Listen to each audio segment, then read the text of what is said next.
ผู้ถ่านะว่ามันเลยพ่อมันเลย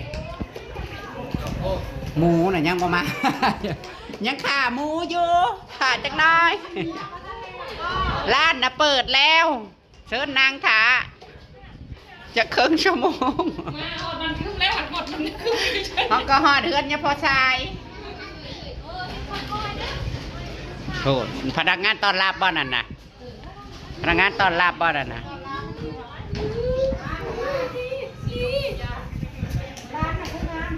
ทางน้องบัวตะกี้ว่าย่านบ่ทันบ่ออกมาสิออกมาอีกแล้วบ่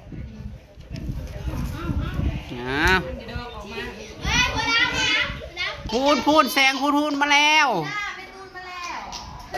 แสงพูนมาแล้วพูนแบกโมยรถเป็นชามตาให้เฉพาะประตูโอ้ยเปิดประตูหรือยัง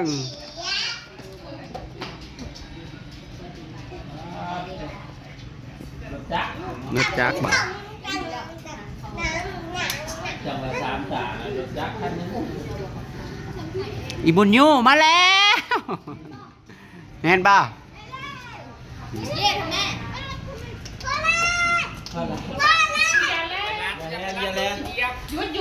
ยืนถ่ายยูหันโอ้ยไปได้รถเกียบพ่อนะมารับทั้งพี่พ่อสิมาทั้งพี่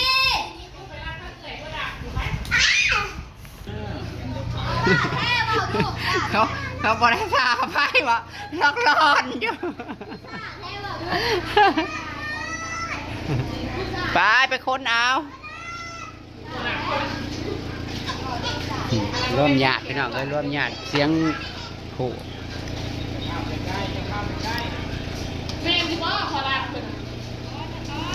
หมูน่ะจักโต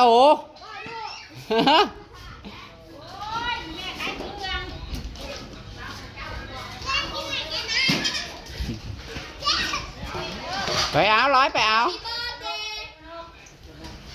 กระโดดมาเกิดแต่ช่องเดือนที่แล้วโอ้ย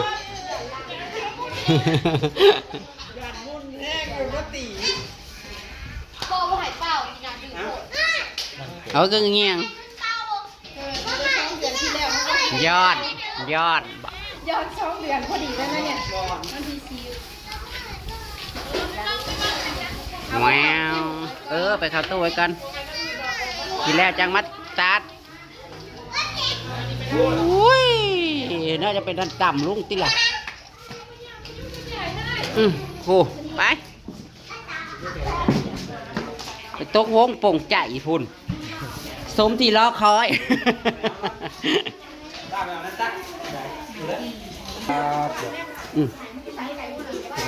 มูดมากแล้วนุ่มมูดก็ซอยเรียบร้อยย่อแย่มาแล้วไปแต่ตุ้งเนี่ยลาปวดตัวกันนะวันเกิดใครย้อนวันเกิดน้องนกค่ะเพราะว่าวันเกิดอยากกิน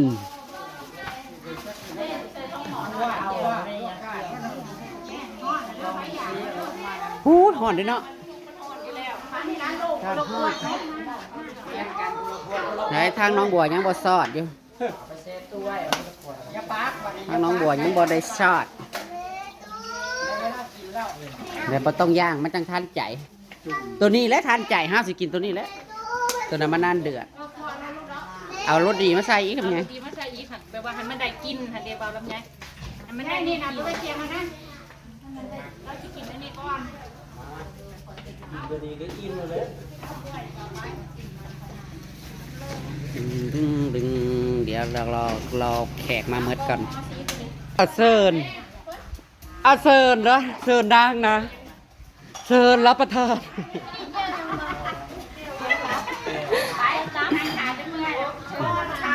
ท้องห้องจอกเลยนะเซิร์นนะเซิร์นทางท้องคล้องมิดคล้องม้อยช้ำอาบุญน้อยมื่อนี้อาบุญน้อยพี่น้องเอ้ยอาบุญเฮือน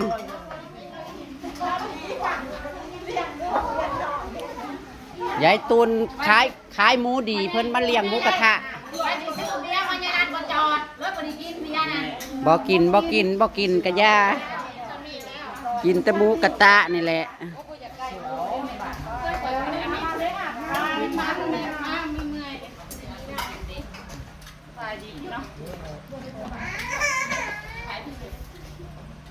มันคืออึ่งแท้หมอนี่ บิดหูมาแน่เขาได้กินดอกกันนะชูชิเล่นไล่กันยังบ่กินบ่ฮะมาพักกันมาหานั่งอยู่ดีๆชิเล่นให้เพื่อออกยังห้อนก็ได้โอ้ย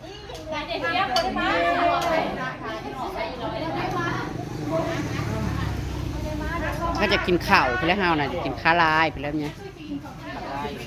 ข้าวลายอยู่เด้อ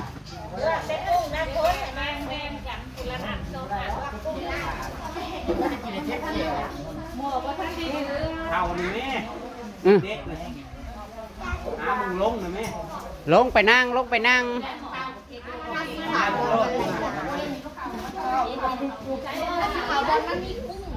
ลานสาวไปเลย ไปนั่งหัน กุ้งน่ะมีเมิดเด้นี่กุ้งหมดมองนึ่งกะในหมอกระทะกวมอยู่นี่นะเร่งขึ้นมันจำหมอนะ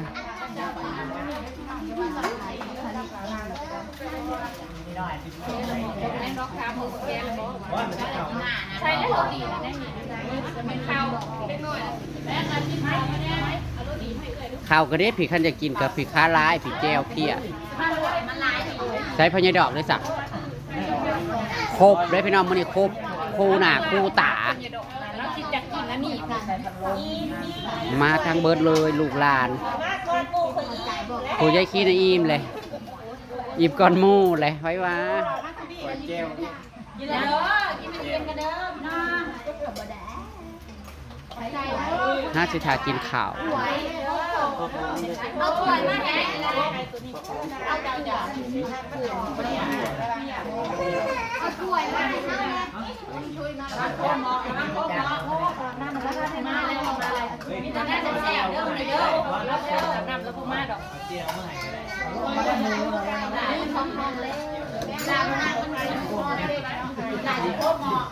งานกด หมอเนี้ยก็มาถือตัวอึ่งแท้เพี้ยน้อยเดียว แต่ละจัดเก่ง เพี้ยน้อยเดียวนึงกะ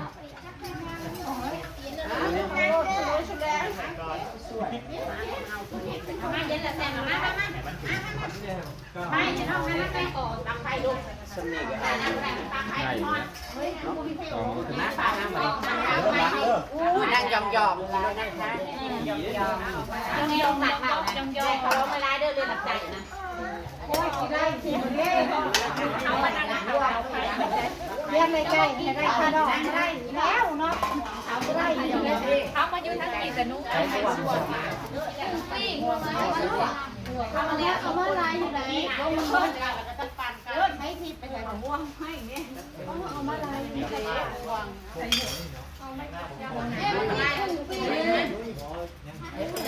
จะมาเรียมเนี่ยจะไม่ถึงลวกไปละลายก็เปียกหมดลงเด้อเอาไปแป้งเด้อนู้ได้เลยถั่วเดี๋ยวก็เขียวจะกลับค่ะ คือมันหย่อนพอดีพอดีก็บอกว่า โอ้ยเราสูด เอาไม่ก็ ทำไมจะมาอายแข็งขี้เกียจนะ สอบข่าวนี่นี่ตื้อมาให้กูแน่สอบข่าวไม่ยากเลยนี่นะ สองมากเลยมันโคนหมอนเนี่ยมันได้ มาดักสันข้างเที่ยวแล้วแบบ โลดทั้งวันเลย จะไปที่บ่ เอาหมอน ว้า เปิดไฟคือระบบหมอแดงน่ะ จนแล้วเขาเปิดให้ซื้อ แล้วใจเย็นๆเดี๋ยวประมาณนี้นี่แล้วนะอีกแกนเย็นๆแล้ว สามารถปลูกไป นี่ไม่ได้ขามันน่าขาดถอยปีเดียวกันลักกันต่อใครได้มันด่าไงเขากันลักต่อใครใส่เย็นกับมันเตามันได้คนเนี่ยได้หลายปีเ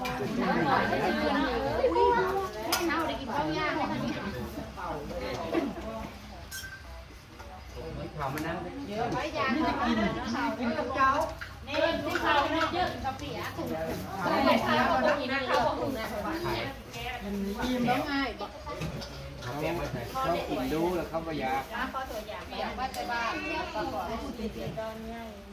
มันอยู่ใกล้ร้านกระทะเอง ก็อย่างมันเดือดตั้งใจ เอาอีกบ้านเอาลูกนะเอานั่นไปเจ้าเขา ชุกแล้วมาต่อมานั่งก่อนแล้วมากจ้ะ เด็กคนที่กินนะหนูอยากนั่งทานสิคะสุภาพ เจ้าพานนี่มองมองมอง เลยคาร่าดันลูกร้อนไปกินรุ่นแล้วกินนั่นแหละแดงคาร่าเดี๋ยวคนนี้ดอกเนี่ย ขาลายกับเจียวมาโน่นมาชมมาที่นี่ แม่ตั้งใหญ่เรากินรถดับกินมันดีร้อยจะตัวโอ้ยแม่ห้องบ่เบี้ยจานนี่ไปเอาไปนั่งอีกเตียงก็ได้ นั่งไม่ได้ ไปซื้อไปกุ้งไปนี่กุ้งก่อนเอาก่อนก่อน มาขาลายเอาเจียวเจียวมานั่ง ตัวเดียวเลยจะเป็นก้อยคือนี่พวกโตเด้อปลาปลาเก่าเด้อเอากินยัง คือลอตเตอรี่รางวัลที่หนึ่ง พันไม้เด้อ เริ่ม ต้องไม่นั่งที่ร้านกินแขกต้องไม่นั่งเปิดไปเฉยเขากินกาแฟนะใหญ่มากนี่เราจะถึงแล้วแต่พอกินชั้นธรรมดาเราก็ไม่กินกุ้งยังนั่นจนได้กุ้งมาสอดนั่งเขาคิดอะไรนี่มันก็ทำเสียก็ตะกอนเนาะบ้าเนี่ย เจ้าของน่ะบ่ได้กินพี่น้องเจ้าของเด้อ เดี๋ยวนี้คือ เนี่ยพ่อกระดวนเท่านี้คือบอกมาดูใส่ เธอจะไปเอาเตามัดตีค่ะเธออยากปีก อ้าวลูกกระแบ ไปเลยดีกว่าใช่ใช่ค่ะยังโพด ว่าลูกภาษาเป็นเลือกเลยว่ามันตั้งใจทุกคน ไปเล่งคือนี่ เด้ เล่งแล้วไปเล่งคนที่มันหอมโหมันนานโบว่ารถเป็นคนโบดเลย เบิ้งซองหน้าออกมาได้เด้อแคปเจอร์ดูแหนมหนังหน้ามาพี่นับ1 ถึง 1,000เด้อ1,000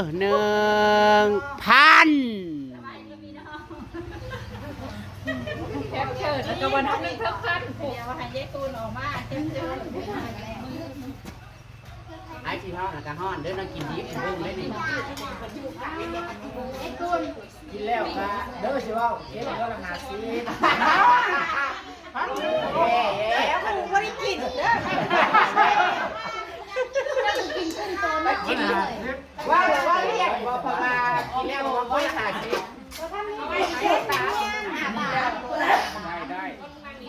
แม่คนว่าใครเนาะค่ะว่าหมอนี่หว่าก็ป้าเนาะป้านี่ขอใจแล้วเดี๋ยวมันเก็บ มันมีรวมร้องเสียแล้ว เมื่อกี้นั่นแล้วให้ก็ว่าว่าอีก จ้าบ่ทันได้ก็สิเซ็นเงินอันนี้เข้าวงจ้ะนี่คือแก้วสบายมือสบายร้อยได้นักซอยพวกแม่ไปซื้อจำเล็ดหูแม่เกี่ยววัน แก้วข้างในยากคือกัน เกี่ยว คือบ่แบ่ง แป้งน่ะไม่แจ่วนะ คือกัน แบ่งมาเดี๋ยว แก้วมันแก้วเห็น บ่มี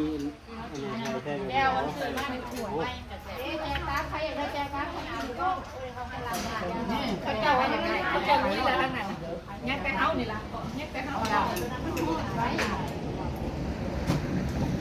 ยังคือเกินเด้อพี่น้องนี่อันนี้ เอาเอาเด้ โอ้นี่มันยังไม่แดงแก้ว เบิ่งเยอะ ด้วยมันชุบเพื่อนไปด้วยใกล้มันเริ่มร้อนเสือหน่อย เบิ้งสิมันกันมันสุกแล้วบ่ จะลอยมันกับรักง้อเอามาดูโทษนะ ใส่สายเดียวได้อีกหน่อย หาปวดไม่อีก ต่อยแล้วบอกคุณมาบอกว่า มันลดลุกแล้ว ทุกแล้วบอกจะมันยังบอกที่จะทุกแล้วรอดทางนั้น ไปทางนั้นเด้ แล้วผู้ใหญ่ที่เขายังมันท่อนหอม เย็ดเขียวฮะกินแต่เนื้ออ่อน อร่อยโคตรเลย อุ้ยมันเป็นยังไงเจ้าได้สิลูก ทางยังไม่ บ่มีวันนั้น พี่น้องเลยเบิ่งเอาเด้อ เด้อบ่เด้อ ผู้ชายคุณบอกอันยามาพัดนี่ยังไม่เจอดอกอันนี้แล้วน้องยงยาถูกนะแม่ก็ปิดกล้องแล้วก้อนกันนี่ก้อนแล้วเดี๋ยวยังเรายงยงเราเตรียมยงเวลา ย่องย่อหมูบ่นี่เป็นหมูบ่ ยังโทรศัพท์มาเลยหลังไปกิน โอ้ยนี่จอม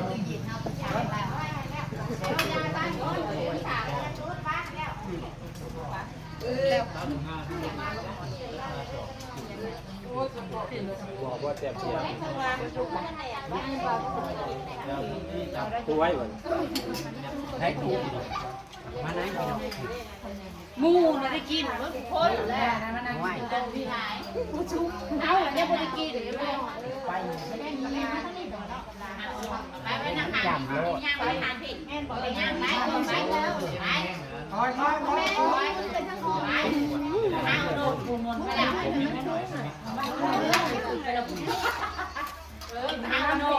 โอ้ยแซ่บดีครับห้องนี้เนาะ ไปแดงมันหม้อแดงน่ะมันไข่เข่าบ้านน้องไปมากินเป็นระยะช่วย ลูกกับหมูเดี๋ยว มันบอกจะนี่นะคน มันเลี้ยงไหนอ่ะมันก็ได้ไงจุดนั้นมันแก่ไง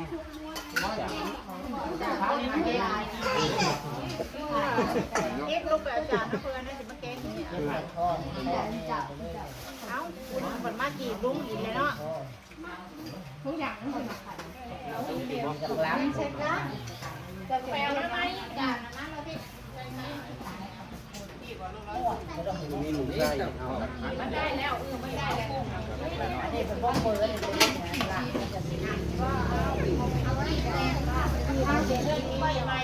โอ้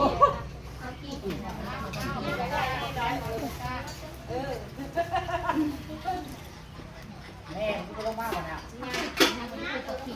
โอ้ยอย่าไปปูบี้แล้วจะพัฒนาแล้วน่ากินไหมนี่บ่ทันจุ่มนี่แกให้แล้วนี่แม่ขี่บอกมาเลยแบบนี้บอกมาบอกกินชิบ่มีของเขาเสียหายสิบ่เอ้ยเคยทำใครจะมาต้องเขาผมเคยทำอ่ะกำลังเงินกันเสียหายสิอยากเป็นมือเด้อใช้รถเล็กจะนั่งไหนเนี่ยรถนั่งหน่อยเพราะรถจะยืมไม่ค่อยไปชมเองห้องนะแม่เด็กผู้ชิมอาบน้ำไปเลยเด็กน้ำเด้อปากได้เห็นหน้าปากนั่งดีๆไปได้เช้าอ่ะหมวกก็ต้องหนักใส่กระต้ารถละไว้แถวรถนั่นน่ะพยานะเกี่ยวกันอยู่เด้อกระต้ารถใช้บอลกินนี่ก็ได้ดีได้นี่น้ำขวดเบิร์ดเดี๋ยวเบิร์ดเอ้ยข้อใกล้นอนเอาไปในโรงไก่ก่อนไปเลยต้องชิดไปเลยเนี่ยอันนี้ไปเลยไปใช้บัตรช่องเครื่องเที่ยวนึกดื้อแล้วง่ายๆแล้วเป็นทุกคนว้าวทำไรความมามาเรียกพอเดียวดีทีมไม่ได้ไปค่ะแบบเครื่องโอ้บททอมือเนี่ยอยากไปจีบเอาหลานไว้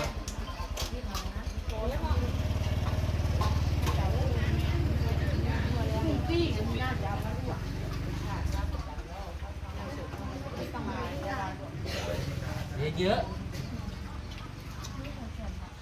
ไม่ยิงดอกคันเลย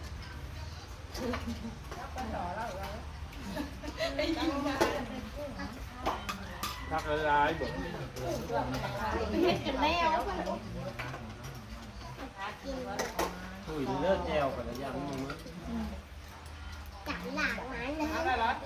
ใส่มือเด้อแล้วก็ยังว่าเขาอันหนักใส่มือเด้อมันจะนวลตาไม่ได้กี่ตาตู้นี่ตา มันเป็นน้ำแม่ไปดูมากมีบุญรามก็ได้ก็ได้อยู่เดียว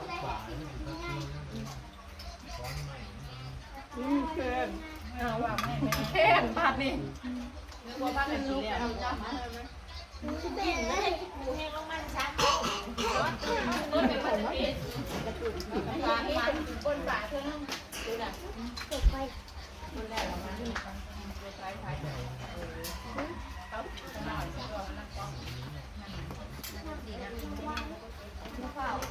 ได้ยังย่อพี่แม่บอกให้ดูจังน้อยลงไม่เด้อบอกนี่กันแซ่บบ่ลูกหลานแซ่บทางนี้เราลงไม่เด้อบอกว่าไม่งั้นรถแซ่บแน่เลื่อนมาแซ่บมาตัวกันยืนแซ่บเลยดื้อคอนแต่ตูนเด้อคอนไปซื้อทำไมบอกทำบ้านเขาปิดแล้วก็จักว่าให้พอเขาตูนนะไปยังก็จะกินไม่ยุ่งอยู่ได้นี่แหละมาแกนี่จะกินได้ไหมถึงร้านนี่แหละ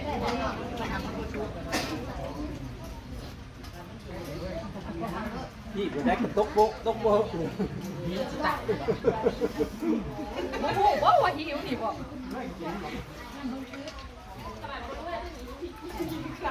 อาดูดำเนี่ยกับลังคนผมเนี่ยสองยกเรามาเอาท่านเจอว่าพี่เอาคุ้มโอ้ยมันไงอันนี้เนาะเพราะเพื่อนอยู่ไม่อื่น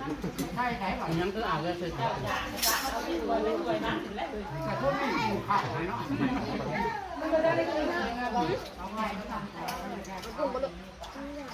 อนุชินวันนี้มีลูกชิ้นมาจ่อแม่น้องคนอยู่ในตู้ข้าวร้องได้ใครที่มีเป็นฝ่ายตู้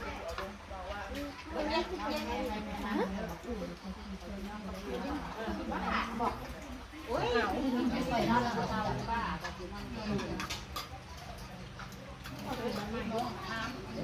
้าโลกโมมากับโมกับน้องกับโลก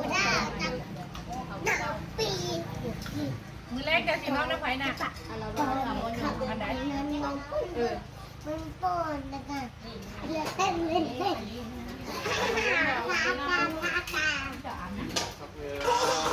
คัดลายๆค่ะกันย้อมลงไป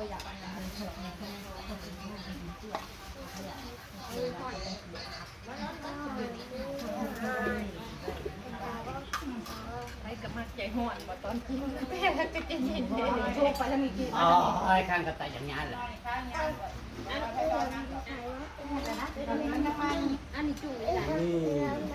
ราดด้วยน้ำยิ้ม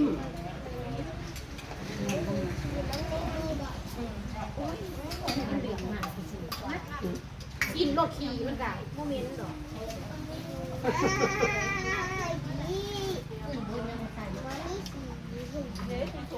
กินแล้วผิวมันก็จะมีแต่มีร้ายลูกจักเอาเรื่องนี้ผิวบอกไปได้แกซับยังอยู่เด้อเอายังหายจะโตนไหม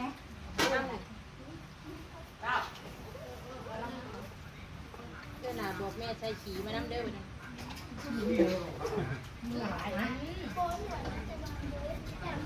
ป่วยไหมแม่นะคะไปนั่งกลมหัวย้อก่อน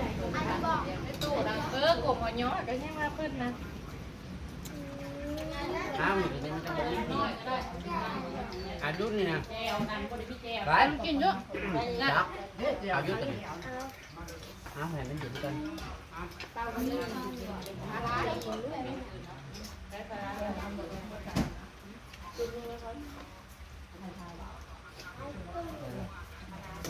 หมอนผู้เดือดทำใจนะบอกคือว่าได้กินก้อนหมูอยู่ยังว่าผู้เดือดอยู่ก็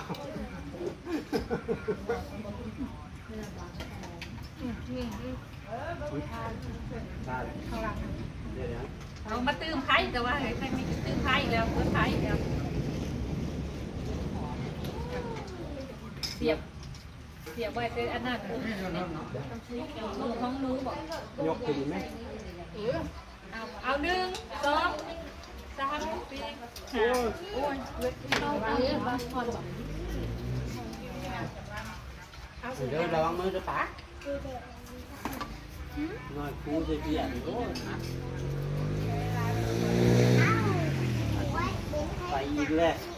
เหม็นได้ด่าเดี๋ยวมันหอมบ่ด่ะ ด่า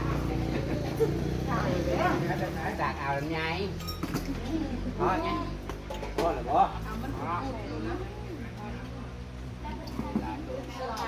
มินถ้าด่าตานี่เขาใช่ จักเม้นด่า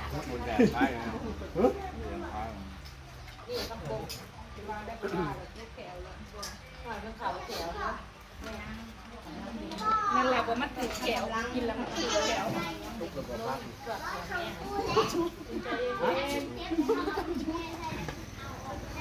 เอาเหลือกชั้นหาเหลือกกิน แต่ชีดิบนี่กินเนาะปักดิบซ้ำนี่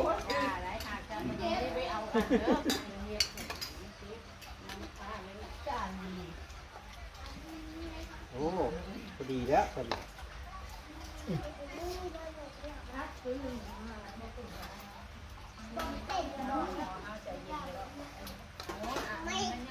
เปิดย่ามได้แต่ยังอยู่ตึ้งอยู่หมอนะพวกเห็นมันเปิดชื่อ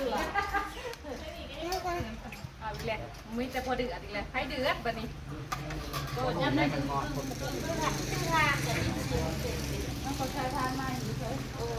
ทั้งนี้นะเขาใช้ทานมา ไง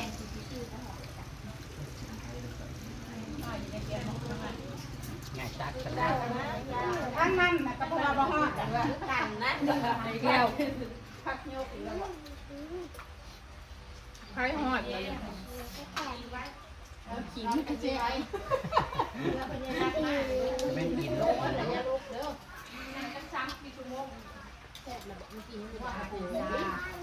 เอาลายลงทำมันถูก อย่าบ่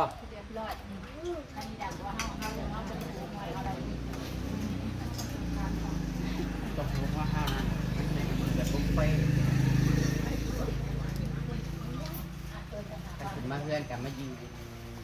โตคุณนี่เที่ยว เห็นมองเงาเอง นี่แต่ปูนี่ คือมีแต่บักกล้า อยากมันจนมันหิวเลยจนใส่ง้อบอกอันง้อนะ เป็นอะไรบอกโค้งเสื้อผ้าเล็กนี้ก็ว่าผูกอิ่มผมต้องเชื่อ กินดูเสร็จแล้ว เราอยู่บริยานเนี่ย คนละ50จ้า แล้ว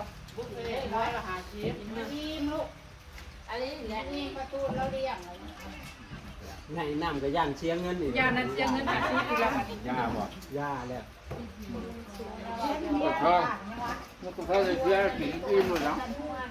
เจ้าก็ว่าเส้นใส่กันเข่าเกี้ยวเฮ้ยลอย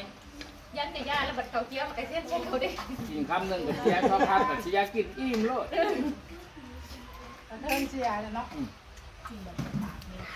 ว่าจำรักไม่เบื่อ ปิดไหนเนี่ยไปปิดกล้องเป็นบ้าลาสีลาพาลูกก่อน ไอ้ก่อนบ่ ปิดกล่องบ่ อย่าพาวอย่าพาว บายดีก่อนสิ มาตุจ้าสักก่อน โอ้ มาตุจ้าทั้งสี่สักก่อนอะไร นี่มาดูกันพี่ ยิ้มเลยแต่พี่น้องเอ้ยกูเลี้ยงบ่ได้กินกูกินบ่ได้เลี้ยง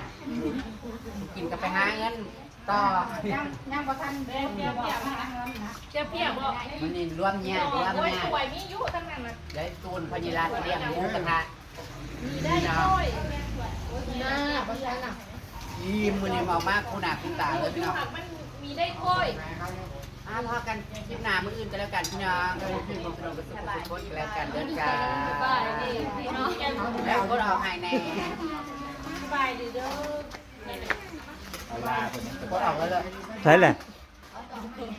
กดตัวได้ห้าวกดโบเบนกันมันกดออกมันออกเลยบ่ ม พากันนั่งขาดสอนร้อน มือแล้ว เฮ้ยพี่น้องเกิดอะไรขึ้นมานั่งรอกันสอนร้อนอยู่โพดวันอะไรวันรวมญาติอีกแล้ว มีงานอะไรอย่างเนาะน้องเลี้ยงพี่น้องนะคนกินพร้อมเลยเด้อแนวกินยังบ่มาอยู่สวัสดีค่ะนะแม่ฮะพี่โอ้ยใช้อันผู้เจียนเลี้ยงนะคือนั่นมาแท้อันนี้เจนะบ้าสิเลี้ยงอิหยังเขาเดี๋ยวนี้นะ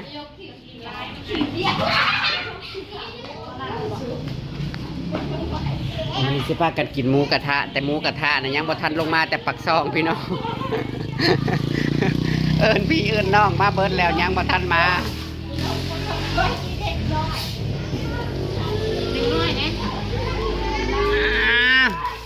ยายตูนสิลงมาเลี้ยงหมูกระทะป้าสิเบิดจักกิโลหมูยายตูนน่ะสู แต่ว่ายังบ่ทันฮอดอยู่พุ่นสิลงมาน่ะก็มืดครึ้มอีกแล้วพี่น้องแรงนี่ก็ได้สวัสดีอีกเด้อจ้าพี่น้องเด้อสวัสดีตอนแรงๆค่ะเนื้อหูมืดมัวอยู่ท้องฟ้าก็แต่ว่าบ่ตกจ้า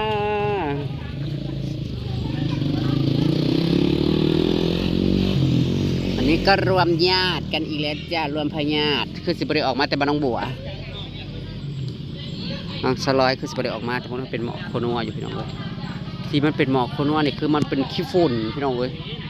เราก็สิกินในห้อมนี่แหละค่ะห้อมซุ้มเฮาคือเก่านี่แหละพี่น้องเว้ย